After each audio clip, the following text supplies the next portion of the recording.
ನಮಸ್ಕಾರ ಸ್ನೇಹಿತರೆ. ಜೀವನದಲ್ಲಿ ದುಡಿದು ತಿಂದರೆ ತಪ್ಪಿಲ್ಲ, ಆದರೆ ಪರರ ಸಂಪತ್ತಿಗೆ ಆಸೆ ಪಡುವುದು ತಪ್ಪು. ಹಣ ಗಳಿಸುವುದು ತಪ್ಪಲ್ಲ, ಆದರೆ ಅನ್ಯಾಯದಿಂದ ಗಳಿಸುವುದು ತಪ್ಪು. ಸಿರಿತನ ಅನುಭವಿಸುವುದು ತಪ್ಪಲ್ಲ, ಆದರೆ ಶ್ರಮದ ದುಡಿಮೆಯನ್ನು ಮರೆಯುವುದು ತಪ್ಪು. ಜೀವನದಲ್ಲಿ ತೆಗೆದುಕೊಳ್ಳುವ ನಿರ್ಧಾರಗಳು ಕೆಲವರಿಗೆ ಆಯ್ಕೆಗಳಾಗಿರುತ್ತವೆ, ಇನ್ನು ಕೆಲವರಿಗೆ ಅನಿವಾರ್ಯವಾಗಿರುತ್ತದೆ. ಎಂದಿಗೂ ಸುಂದರವಾದ ಬದುಕು ಘಟಿಸುವುದಿಲ್ಲ. ಪ್ರೀತಿ, ಸಂತೋಷ, ತಾಳ್ಮೆ ಮತ್ತು ತ್ಯಾಗಗಳಿಂದ ಅದನ್ನು ನಾವೇ ನಿರ್ಮಿಸಿಕೊಳ್ಳಬೇಕು.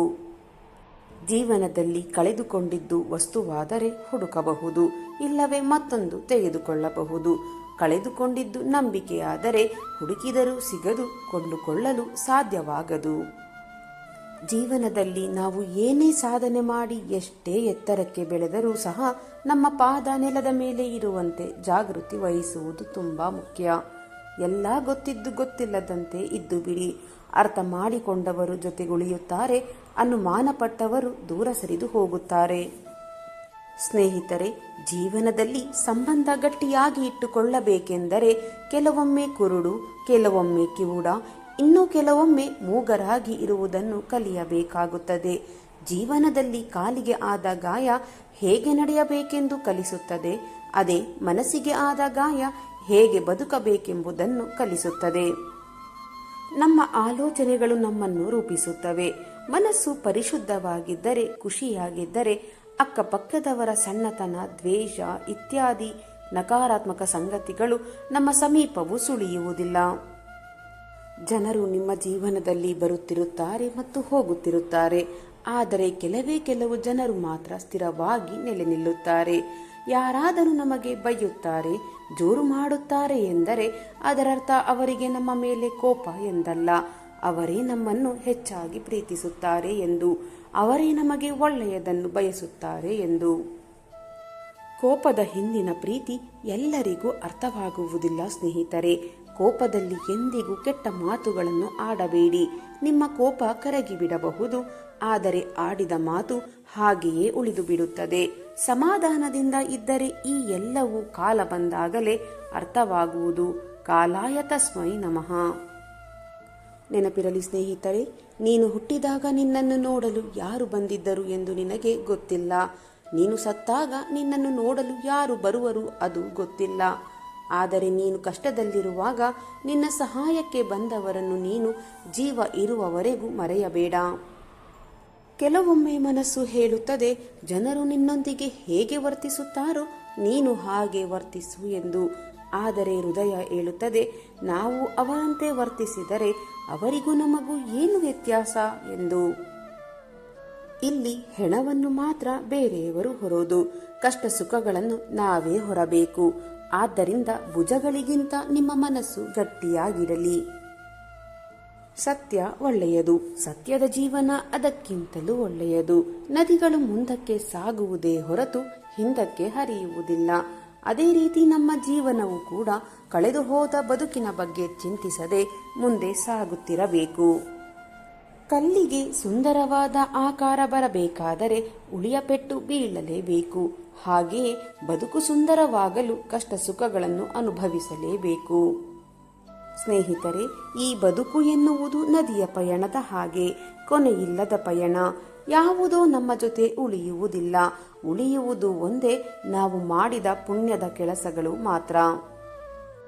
ಜೀವನದಲ್ಲಿ ಅಳತೆ ಮೀರಿ ಮಾಡಿದ ಸಾಲ, ಅದ್ದೂರಿಯಿಂದ ಮಾಡಿದ ಮದುವೆ, ಸರಳತೆ ಮೀರಿ ತೋರಿಕೆಯ ಬದುಕು, ಅತಿಯಾಗಿ ಒಬ್ಬರ ಮೇಲಿರುವ ನಂಬಿಕೆ, ಅಪಾರವಾದ ಪ್ರೀತಿ ಇದು ಯಾವತ್ತೂ ಒಳ್ಳೆಯದಲ್ಲ. ಅತಿಯಾದರೆ ಅಮೃತವು ಕೂಡ ವಿಷವಾಗುತ್ತದೆ. ಸ್ನೇಹಿತರೆ, ನಂಬಿಕೆ ಒಂದು ಸಿಹಿಯಾದ ಹೂವಿನಂತೆ, ನಿಜವಾಗಿಯೂ ಸುಗಂಧಮಯ. ಆದರೆ ಒಮ್ಮೆ ನಾಶವಾದರೆ ಅದನ್ನು ಮತ್ತೆ ಪಡೆಯಲು ತುಂಬಾ ಕಷ್ಟ. ನೀನು ನಮ್ಮವನು ಅಂತ ಮಾತಲ್ಲಿ ಯಾರು ಬೇಕಾದರೂ ಹೇಳುತ್ತಾರೆ, ಆದರೆ ಕಷ್ಟ ಬಂದಾಗಲೇ ಗೊತ್ತಾಗುವುದು ನಿಜವಾಗಿಯೂ ನಮ್ಮ ಜೊತೆಗಿರುವವರು ಯಾರು ಅಂತ. ಜೀವನದಲ್ಲಿ ಎಷ್ಟೇ ಕಷ್ಟ ಬಂದರೂ ಕಣ್ಣೀರು ಹೊರಬರದಂತೆ ನೋಡಿಕೊಳ್ಳಬೇಕು. ಏಕೆಂದರೆ ನಮ್ಮ ಕಣ್ಣೀರು ನೋಡಿ ಸಮಾಧಾನ ಮಾಡುವವರಿಗಿಂತ ಅಪಹಾಸ್ಯ ಮಾಡುವವರೇ ಹೆಚ್ಚು. ಸಂಬಂಧಗಳು ಹುಟ್ಟುವುದು ರಕ್ತದಿಂದ, ಆದರೆ ನಮ್ಮವರು ಅನ್ನೋ ಭಾವನೆಗಳು ಹುಟ್ಟೋದು ಮನಸ್ಸಿನಿಂದ ಮಾತ್ರ. ಆದರೆ ನೋಡುವ ದೃಷ್ಟಿ, ಅರ್ಥ ಮಾಡಿಕೊಳ್ಳುವ ಮನಸ್ಸು, ಮಾತನಾಡುವ ನಾಲಿಗೆ ಸರಿ ಇಲ್ಲದಿದ್ದರೆ ಯಾವ ಸಂಬಂಧಗಳು ಅರ್ಥವೇ ಇರುವುದಿಲ್ಲ. ಸುರಿದು ಹೋದ ಮಳೆ, ಸರಿದು ಹೋದ ವೇಳೆ ಮತ್ತೆ ಸಿಗಲಾರದು. ಹಾಗಂತ ಅದರೊಳಗೆ ನಾವುಗಳು ಕಳೆದು ಹೋಗಲಾರೆವು. ಕೈ ಒಳಗಿರುವ ಕೈಗೆ ಸಿಗಲಾರದ ನಾಳೆಗಳ ಚಿಂತೆ ಬೇಡ. ಕಣ್ಣೆರೆದುರುಗಿರುವ ಈ ಕ್ಷಣಗಳಲ್ಲಿ ಬದುಕುವ ಸೊಗಸು ನಮ್ಮೊಳಗಿರಲಿ. ಜೀವನದಲ್ಲಿ ಯಾರಿಗೆ ಯಾರು ಶಾಶ್ವತವಲ್ಲ. ಜೀವನದಲ್ಲಿ ಇವತ್ತು ಬಂದವರು ನಾಳೆ ಹೋಗುತ್ತಾರೆ. ನಾಳೆ ಬರುವ ಹೊಸಬರು ನಾಡಿದ್ದು ಮರೆತು ದೂರವಾಗುತ್ತಾರೆ. ಇನ್ನೂ ಗಟ್ಟಿಯಾಗಿ ಹೇಳಬೇಕೆಂದರೆ ಅದೆಷ್ಟೋ ಸಲ ನಮ್ಮ ನೆರಳೆ ನಮ್ಮ ಜೊತೆಗೆ ಇರುವುದಿಲ್ಲ. ಆದ್ದರಿಂದ ಇವತ್ತು ಜೊತೆಗಿರುವವರು ನಾಳೆ ಕಷ್ಟ ಸುಖದಲ್ಲಿ ಭಾಗಿಯಾಗುವರೆಂಬ ಭ್ರಮೆ ಬೇಡ. ಜೊತೆಯಾಗಿ ಇರುವಷ್ಟು ಕ್ಷಣ, ಗಂಟೆ, ದಿನ ಖುಷಿ ಖುಷಿಯಲ್ಲಿ ಇರೋಣ. ನಿಮಗಿದು ತಿಳಿದಿರಲಿ ಸ್ನೇಹಿತರೆ, ಈ ಜಗತ್ತು ಅವಶ್ಯಕತೆಗಳ ನಿಯಮದಿಂದ ನಡೆಯುತ್ತದೆ. ಚಳಿಗಾಲದಲ್ಲಿ ಯಾವ ಸೂರ್ಯನ ನಿರೀಕ್ಷೆ ಇರುತ್ತದೆಯೋ ಅದೇ ಸೂರ್ಯನಿಗೆ ಬೇಸಿಗೆ ಕಾಲದಲ್ಲಿ ತಿರಸ್ಕಾರವೂ ಇರುತ್ತದೆ. ಹಾಗೆಯೇ ನಿಮಗೆ ಮೌಲ್ಯ ಸಿಗುವುದು ನಿಮ್ಮ ಅವಶ್ಯಕತೆ ಇದ್ದಾಗ ಮಾತ್ರ. ಜೀವನದಲ್ಲಿ ಬರುವುದೆಲ್ಲವನ್ನು ಸ್ವಾಗತಿಸಿ, ಬಂದದ್ದೆಲ್ಲವನ್ನು ಅನುಭವಿಸಿ. ಈ ತಾತ್ಕಾಲಿಕ ಬದುಕಿನಲ್ಲಿ ಎಲ್ಲವೂ ಕ್ಷಣಿಕ. ಇಲ್ಲಿ ಯಾವುದೂ ಶಾಶ್ವತವಲ್ಲ. ಶಾಶ್ವತವಿಲ್ಲದ ಬದುಕಲ್ಲಿ ಏನನ್ನು ಶಾಶ್ವತವಾಗಿ ಪಡೆಯಲಾಗುವುದಿಲ್ಲ. ಈ ಬದುಕೊಂದು ವಿಸ್ಮಯ. ನಾವಿಲ್ಲಿ ಕೇವಲ ಹುಡುಕಬೇಕಾಗುತ್ತದೆ ನಮ್ಮ ಮುಂದಿನ ದಾರಿಯನ್ನು. ನಿಮ್ಮ ದೇಹ ಮಾತ್ರವಲ್ಲ, ನಿಮ್ಮ ಮಾತು ಕೂಡ ಸುಂದರವಾಗಿರಲಿ. ಏಕೆಂದರೆ ಜನರು ನಿಮ್ಮ ಮುಖವನ್ನು ಮರೆತು ಬಿಡುತ್ತಾರೆ, ಆದರೆ ನಿಮ್ಮ ಮಾತುಗಳನ್ನಲ್ಲ. ಸೋತಾಗ ತಲೆ ಎತ್ತಿ ನಡೆಯುವ ಧೈರ್ಯ ಇರಬೇಕು. ಅದೇ ರೀತಿ ಗೆದ್ದಾಗ ತಲೆ ತಗ್ಗಿಸಿ ನಡೆಯುವ ವಿನಯ ಕೂಡ ಇರಬೇಕು. ಈ ಜೀವನ ಪ್ರೀತಿಯ ಮೇಲೆ ನಿಲ್ಲಬೇಕೇ ಹೊರತು ಅನಿವಾರ್ಯ, ಅವಶ್ಯಕತೆ ಮತ್ತು ನಿರೀಕ್ಷೆಗಳ ಮೇಲೆ ಅಲ್ಲ.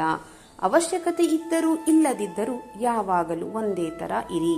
ನಟಿಸುವ ಸಂಬಂಧಗಳು ಯಾವತ್ತೂ ಶಾಶ್ವತವಲ್ಲ.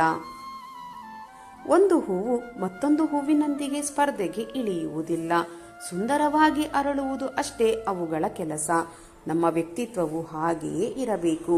ಜೀವನದಲ್ಲಿ ದೇವರು ನಿನಗೆ ಒಂದು ಅವಕಾಶ ಕೊಟ್ಟೇ ಕೊಡುತ್ತಾನೆ. ನಂಬಿಕೆ ಕಳೆದುಕೊಳ್ಳಬೇಡ, ತಾಳ್ಮೆ ಇರಲಿ. ಮೊದಲ ಪ್ರಯತ್ನದಲ್ಲೇ ಗೆಲ್ಲುವವರು ಬದುಕಿನಲ್ಲಿ ಗೆಲ್ಲಬಲ್ಲರು. ಆದರೆ ಮೊದಲ ಪ್ರಯತ್ನದಲ್ಲಿ ಸೋತವರು ಜಗತ್ತನ್ನೇ ಗೆಲ್ಲಬಲ್ಲರು. ಏಕೆಂದರೆ ಸಂಕಟದೊಂದಿಗೆ ಸಣ್ಣದಾಡುವ ಮನಸ್ಸಿಗೆ ಛಲ ಹೆಚ್ಚು. ಎಲ್ಲಿಯ ತನಕ ಎಲ್ಲವನ್ನು ಸಹಿಸಿ ಸುಮ್ಮನಿರುತ್ತೇವೋ ಅಲ್ಲಿಯ ತನಕ ನಾವು ಎಲ್ಲರಿಗೂ ಒಳ್ಳೆಯವರಾಗಿಯೇ ಇರುತ್ತೇವೆ. ಒಂದು ವೇಳೆ ಅನುಭವಿಸಿದ ಅನ್ಯಾಯವನ್ನು ಬಾಯಿಬಿಟ್ಟೆವೋ ಆಗ ಎಲ್ಲರಿಗಿಂತ ನಾವೇ ಹೆಚ್ಚು ಕೆಟ್ಟವರಾಗುತ್ತೇವೆ. ನಿನ್ನಲ್ಲಿ ಎಷ್ಟೇ ಒಳ್ಳೆಯತನ ಇದ್ದರೂ ಜನ ಗುರುತಿಸುವುದಿಲ್ಲ. ಬದಲಾಗಿ ಒಂದು ಸಣ್ಣ ತಪ್ಪು ಹುಡುಕಿ ಅದಕ್ಕೆ ಬಣ್ಣ ಹಚ್ಚಿ ಬಿಂಬಿಸುತ್ತಾರೆ. ಇದೇ ಪ್ರಪಂಚ. ಈ ಬದುಕನ್ನು ಅರ್ಥ ಮಾಡಿಕೊಳ್ಳಬೇಕೆಂದರೆ ಹಿಂದೆ ತಿರುಗಿ ನೋಡಿ. ಇನ್ನು ಮುಂದೆ ಚೆನ್ನಾಗಿ ಬದುಕಬೇಕೆಂದು ನಿರ್ಧರಿಸಿದರೆ ಮುಂದೆ ದೃಷ್ಟಿ ಇಡಿ. ಜೀವನದಲ್ಲಿ ಸೋಲಿನ ಹೊಡೆತವನ್ನು ತಾಳಿಕೊಂಡು ನೀವು ಹೇಗೆ ಪುಟಿದು ನಿಲ್ಲುವಿರಿ ಎಂಬುದರ ಮೇಲೆ ನಿಮ್ಮ ಯಶಸ್ಸು ನಿಂತಿರುತ್ತದೆ. ಜೀವನದಲ್ಲಿ ಎಷ್ಟು ಸರಳವಾಗಿರಲು ಸಾಧ್ಯವೋ ಅಷ್ಟು ಪ್ರಯತ್ನಿಸಿ. ಅದನ್ನು ಸುಲಭಕ್ಕೆ ಯಾರೂ ನಕಲು ಮಾಡಲಾರರು. ಭಗವಂತ ನಿಮಗೆ ಬೆಟ್ಟದಷ್ಟನ್ನು ಕೊಟ್ಟಿದ್ದಾನೆ. ಖುಷಿ ಪಡಿ. ನಿಮ್ಮ ಬಳಿ ಇರುವಷ್ಟು ಪಡೆಯಲು ಎಷ್ಟೊಂದು ಜನ ನಿತ್ಯ ಬಡಿದಾಡುತ್ತಿದ್ದಾರೆ. ನಿಮಗೆ ಜೀವನದಲ್ಲಿ ಕಳೆದು ನಂತರ ಸಿಕ್ಕಿದಾಗ ಆಗುವ ಆನಂದ, ಅಳುವಿನ ನಂತರ ನಗುವಾಗ ಆಗುವ ಸಂತೋಷ ಮತ್ತು ಸೋಲಿನ ನಂತರ ಗೆಲ್ಲುವಾಗ ದೊರಕುವ ಖುಷಿ, ಇವು ಪದಗಳಿಗೆ ನಿಲುಕಲಾರದು. ನೆನಪಿರಲಿ ಸ್ನೇಹಿತರೆ, ಜೀವನದಲ್ಲಿ ನೀವು ಗುರಿ ತಲುಪದಿರುವುದು ಸೋಲಲ್ಲ. ಆದರೆ ಬದುಕಿಗೊಂದು ಗುರಿಯೇ ಇಲ್ಲದಿರುವುದು ನಿಜಕ್ಕೂ ಸೋಲೆ. ಒಮ್ಮೆ ಬೇಡ ಎಂದು ನಿರ್ಧಾರ ಮಾಡಿದ ಮೇಲೆ ಅದರ ಬಗ್ಗೆ ಚಿಂತಿಸಬಾರದು. ಅದು ವ್ಯಕ್ತಿಯಾದರೂ ಸರಿ, ವಸ್ತುವಾದರೂ ಸರಿ. ಯಾವುದೇ ವ್ಯಕ್ತಿಗಳನ್ನು ಅವರ ಕೆಲಸದಿಂದ ಅಳೆಯಿರಿ. ಆಗ ಮಾತುಗಳಿಂದ ಮೋಸ ಹೋಗುವ ಸಂದರ್ಭ, ಸಮಸ್ಯೆಗಳು ಬಂದಾಗ ಮೊದಲು ಅದನ್ನು ಅರ್ಥ ಮಾಡಿಕೊಳ್ಳಿ. ಆಮೇಲೆ ತಾಳ್ಮೆಯಿಂದ ಆಲೋಚಿಸಿ. ಕೊನೆಗೆ ನಗು ನಗುತ್ತಲೇ ಮಾನವೀಯತೆಯನ್ನು ಮುಂದಿಟ್ಟುಕೊಂಡು ಪರಿಹಾರ ಹುಡುಕಿಕೊಳ್ಳಿ. ಚಿಂತೆ ಮಾಡುವುದು ನಿಜಕ್ಕೂ ವ್ಯರ್ಥ. ಅದು ನಾಳಿನ ಸಮಸ್ಯೆಯನ್ನು ಪರಿಹರಿಸುವುದರ ಬದಲಿಗೆ ಇಂದಿನ ಶಕ್ತಿಯನ್ನು ಖಾಲಿ ಮಾಡುತ್ತದೆ. ನಿಮಗಾಗಿ ಮಾಡಿಕೊಂಡ ಕೆಲಸಗಳು ನಿಮ್ಮೊಂದಿಗೆ ಮುಗಿದು ಹೋಗಿಬಿಡುತ್ತವೆ. ಆದರೆ ಇತರರಿಗಾಗಿ ಮಾಡಿದ ಕೆಲಸಗಳು ನಿಮ್ಮ ನಂತರವೂ ಜೀವಂತವಾಗಿ ಇರುತ್ತವೆ. ನಾವು ನಡೆಯುವ ದಾರಿ ನ್ಯಾಯ, ನೀತಿ, ಧರ್ಮಗಳೆಂಬ ರಾಜಮಾರ್ಗವಾಗಿದ್ದರೆ ನಾವು ಯಾರಿಗೂ ತಲೆಬಾಗಿಸುವ ಅವಶ್ಯಕತೆಯೇ ಜೀವನದಲ್ಲಿ ಬರುವುದಿಲ್ಲ. ಸಮಯಕ್ಕೆ ದುಡ್ಡಿಗಿಂತ ಹೆಚ್ಚು ಮೌಲ್ಯವಿದೆ. ದುಡ್ಡು ಎಷ್ಟು ಬೇಕಾದರೂ ಸಂಪಾದಿಸಬಹುದು, ಆದರೆ ಸಮಯವನ್ನು ಕೊಂಡುಕೊಳ್ಳಲು ಸಾಧ್ಯವಿಲ್ಲ. ಈ ಜಗತ್ತಿನಲ್ಲಿ ಎಷ್ಟೇ ಕಷ್ಟ ನಷ್ಟ ಬರಲಿ ನಾವು ಧೃತಿಗೆಡಬಾರದು. ಸರಿಯಾದ ದಾರಿಯಲ್ಲಿ ನಡೆಯಬೇಕು. ಎಷ್ಟೇ ತೇದರೂ ಶ್ರೀಗಂಧ ತನ್ನ ಸುಗಂಧತೆಯ ಗುಣವನ್ನು ಬಿಡುವುದಿಲ್ಲ. ಅಗ್ನಿ ಪರೀಕ್ಷೆ ಮಾಡಿದರೂ ಬಂಗಾರ ತನ್ನ ಗುಣವನ್ನು ಎಂದಿಗೂ ಬಿಡುವುದಿಲ್ಲ. ತುಂಡು ತುಂಡು ಮಾಡಿ ಗಾಣದಲ್ಲಿ ಹಾಕುವ ಕಬ್ಬು ತನ್ನ ಸಿಹಿಯನ್ನು ಎಂದಿಗೂ ಕಳೆದುಕೊಳ್ಳಲಾರದು. ಹಾಗೆಯೇ ಮನುಷ್ಯ ಈ ಜಗತ್ತಿನ ಅಸ್ಥಿರತೆಯ ಹೋರಾಟದಲ್ಲಿ ತನ್ನ ಗುಣ ದಾರಿಯನ್ನು ಎಂದಿಗೂ ಬಿಡಬಾರದು. ನಿತ್ಯದ ಬದುಕಲ್ಲಿ ಸಣ್ಣ ಸಣ್ಣ ಸಂಗತಿಗಳು ಸಾಕಷ್ಟಿರುತ್ತದೆ. ಅವುಗಳನ್ನು ಗ್ರಹಿಸಿ ಖುಷಿ ಪಡುವುದನ್ನು ರೂಢಿಸಿಕೊಂಡವರಿಗೆ ಜಗತ್ತೇ ಸುಂದರವೆನಿಸುತ್ತದೆ. ಜೀವನದಲ್ಲಿ ನೀವು ಏನು ಬೇಕಾದರೂ ತ್ಯಾಗ ಮಾಡಿ, ಆದರೆ ಮುಖದ ಮೇಲಿನ ನಗು ಹಾಗೂ ಮನದೊಳಗಿನ ಭರವಸೆಯನ್ನು ಯಾವುದೇ ಕಾರಣಕ್ಕೂ ಬಿಟ್ಟುಕೊಡದಿರಿ. ಎಲ್ಲವನ್ನು ಕಳೆದುಕೊಂಡ ಮೇಲೂ ನೀವು ಧೈರ್ಯವನ್ನು ಕಳೆದುಕೊಂಡಿಲ್ಲ ಎಂದಾದರೆ ಅದರ ಅರ್ಥ ನೀವು ಏನನ್ನು ಕಳೆದುಕೊಂಡಿಲ್ಲ ಎಂದು. ಜೀವನದಲ್ಲಿ ಸಮಾಧಾನಕ್ಕೆ ನಮಗಿಂತ ಕೆಳಗಿನವರನ್ನು ನೋಡಬೇಕು, ಸಾಧನೆಗೆ ನಮಗಿಂತ ದೊಡ್ಡವರನ್ನು. ಇತರರು ನಿಮ್ಮನ್ನು ಅರ್ಥ ಮಾಡಿಕೊಂಡಿಲ್ಲವೆಂದು ಕೊರಗುತ್ತಿರಬೇಡಿ. ಗುಡ್ಡದ ತುದಿಯಲ್ಲಿ ನಿಂತವರಿಗೆ ಮಾತ್ರ ಮತ್ತೊಂದು ಗುಡ್ಡದ ಎತ್ತರ ಗೊತ್ತಾಗುವುದು. ಉತ್ತಮ ವಿಚಾರಗಳನ್ನು ತಲೆಯಲ್ಲಿ ತುಂಬಿಕೊಂಡು ಹೊರಟವನು ಎಂದಿಗೂ ಒಂಟಿಯಲ್ಲ. ಯೋಚನೆ ಸರಿ ಇದ್ದಾಗ ಸಹಾಯ ಹಸ್ತಗಳ ಕೊರತೆ ಇಲ್ಲ. ಸ್ನೇಹಿತರೆ, ಇಂದಿನ ಈ ನನ್ನ ವಿಡಿಯೋ ನಿಮ್ಮ ಮನಸ್ಸಿಗೆ ಸ್ವಲ್ಪವಾದರೂ ಪ್ರೇರಣೆ ನೀಡಿದ್ದರೆ ವಿಡಿಯೋಗೆ ಒಂದು ಲೈಕ್ ಮಾಡಿ, ಶೇರ್ ಮಾಡಿ. ನಿಮ್ಮ ಅಭಿಪ್ರಾಯವನ್ನು ಕಾಮೆಂಟ್ ಬಾಕ್ಸ್ನಲ್ಲಿ ಹಂಚಿಕೊಳ್ಳಿ. ನನ್ನ ಪ್ರಯತ್ನ ನಿಮಗೆ ಇಷ್ಟವಾಗಿದ್ದರೆ ದಯವಿಟ್ಟು ಈಗಲೇ ನನ್ನ ಚಾನಲನ್ನು ಸಬ್ಸ್ಕ್ರೈಬ್ ಮಾಡಿಕೊಳ್ಳಿ. ಹಾಗೆಯೇ ಕೆಳಗೆ ಕಾಣುತ್ತಿರುವ ಹೈ ಬಟನ್ ಮೇಲೆ ಕ್ಲಿಕ್ ಮಾಡುವುದರ ಮೂಲಕ ನಿಮ್ಮ ಬೆಂಬಲ ನೀಡಿ. ನಿಮ್ಮ ಬೆಂಬಲವೇ ನನ್ನ ಶಕ್ತಿ. ಮತ್ತೆ ಮುಂದಿನ ವಿಡಿಯೋದಲ್ಲಿ ಇದೇ ರೀತಿಯ ಹೊಸ ಮೋಟಿವೇಶನಲ್ ಮಾಹಿತಿಯೊಂದಿಗೆ ಭೇಟಿಯಾಗೋಣ. ಅಲ್ಲಿಯವರೆಗೆ ಸಕಾರಾತ್ಮಕವಾಗಿ ಯೋಚಿಸಿ ಸಂತೋಷವಾಗಿ ಬಾಳಿರಿ. ಧನ್ಯವಾದಗಳು.